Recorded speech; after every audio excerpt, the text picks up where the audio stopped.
ভাবি, হ্যাঁ ভাইয়া এরম কি খিলা দিন দিন এরম একবার সিকনার সেক্সি হয়ে যাইতেছেন।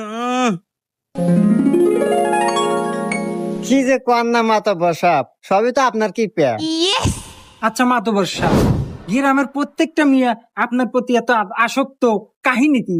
আরে পাগলা, এগুলা তো গোপন বিষয়, এগুলা তো কাউকে বলা লাগে না।